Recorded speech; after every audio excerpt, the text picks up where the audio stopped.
Vieš, podľa čoho sa ľudia rozhodujú pri výstavbe domu? Si podľa kvality? No nie. Podľa toho, ako si ich peniaze v bezpečí. To znamená čo? To znamená to, napríklad známy mi minule povedal, že pri jednom rozhovore sa dozvedel, že nejaká firma zobrala od ľudí peniaze, väčšiu sumu a viacej sa im neozvala. Takže nemali ani dom, ani peniaze. Aha. Tak my to máme lepšie vymyslené, pretože u nás je to tak, že u nás ten klient dá zálohu 2000 eur. To má vlastne takú miestenku v harmonograme. Vieš. Čiže to dá na začiatku. A je potrebná táto záloha? No tak zase, vieš, keby nedal tú zálohu, tak by sme mu nevedeli držať miesto a vieme, aký je to na Slovensku, že tí ľudia by si potom na druhý rok začali hľadať, že nenájdem niekoho inde a tam a behal by šeli dopred, behal sa. Tá záloha je potrebná, to je naša skúsenosť za tie roky. Tak u nás sa im nemôže nič také stať, ako v druhých firmách.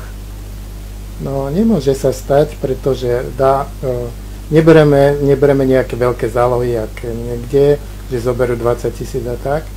My zoberieme zálohu 2000, čiže má, to je hneď na začiatku, podpíše sa zmluva, dá zálohu 2000 a má zaistené miesto v tom harmonograme.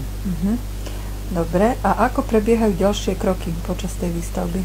Ďalšie kroky zase nie je to také, že jak niekde, že tu vám dáme polovičku peňazí na celý dom, teda z tej sumy z celého domu, že polovičku peňazí, a lebo tam je riziko potom ozaj, tak jak ty hovoríš, že čo, keď niekto si povie, mám tu 10 domov, veľa peňazí a zmiznem, alebo čo.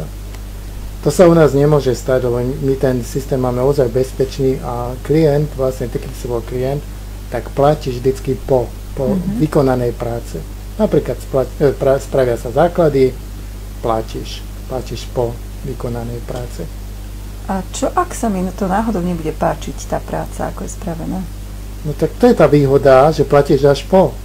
Lebo keby si dala dopredu, aby sa ti to nepáčilo a potom budú doťahovať. Takže ja si to môžem prísť skontrolovať. No jasné, že to robí každý, to sa každý teší.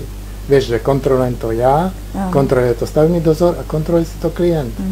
Tak to je dobré. A ty vlastne platíš za tú kvalitu. Ja už nechcem rozprávať o tom kvalita, že každý robí kvalitne. Ale chápeš, že toto sa ľuďom páči, to sa vám ľuďom páči, toto, že si poviete, že nedávam veľké peniaze, prídem, skontrolujem, dobre, páči sa mi to, je to dobre spravené, je to kvalitne spravené, zaplatím. Ani nie sú tam nejaké iné teda skryté poplatky? Nič. Čiže vlastne je to tak, že vždycky zaplatí tú prácu, ktorá je spravená, takže vlastne pekne má v tom poriadok, že... Tak to je dobre, to by sa mi páčilo. No tak to sa páči každému, nielen tebe. No tak je to super systém. Tak je to, pozri sa, robíme to už dlhé roky, už som spomínal, že robíme tieto domy už 10 rokov, takže viem, že teda v prvom rade je tá bezpečnosť peňazí. A s tým, že ja som čestne vychovaný človek, tak teda ľudia, ktorí ma už poznajú, tak vedia, že som taký a ja sa tým ľuďom, každému jednému chcem pozrieť aj o 3 roky do očí. Aby si potom mohol k ním prísť aj na kávu, Aby som tam mohol prísť takto na kavičku, jak my sme si tu dali kávu. Aby som tam mohol prísť na kavičku, lebo vieš, je veľa firiem, ktoré som aj čítal na nete, že vychvaľujú sa, ale majú aj takých klientov, ktorí možno nie sú spokojní. Vieš? A hlavne nie sú spokojní ohľadom peňazí. Že prišli veľké peniaze. Lebo kvalitu, ako som už povedal, to už ponúka dneska každý. Bez toho by sa asi nikto nemohol si povedať. Ako som to už viackrát povedal, nikto nepovie, viete, my robíme nekvalitne. Jasné. Takže čo teda povieme takým ľuďom, ktorí chcú zmeniť svoje bývanie?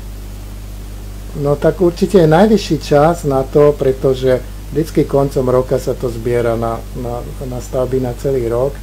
A ak niekto proste rozmýšľa nad tým a chce stavať a hľada ešte firmu, tak proste je najvyšší čas na to, aby sa ozval aby sme si to do všetko, aby sme si sadli, aby sme si to prešli a k spokojnosti obidvoch strán. Milí priatelia, nakoľko máme obmedzený počet miest, neváhajte a kontaktujte nás.